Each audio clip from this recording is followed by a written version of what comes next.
Full லைலத்துல் கதிர் இரவுல நான் என்னென்ன செய்யணும்?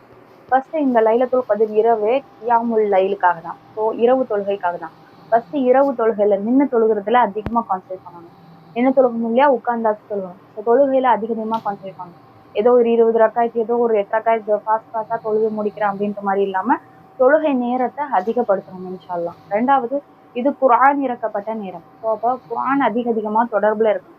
சும்மா ஜஸ்ட் கடகடன்னு ரீட் பண்ணி குர்ஆனை முடிக்கிறேன் அப்படின்ற மாதிரி நோக்கம் இல்லாம குர்ஆனை நல்லா ஆழமாக நிதானமாக அல்லாஹ்வுக்கு பிடிச்ச மாதிரி ஓதணும் இன்ஷா அல்லாஹ்.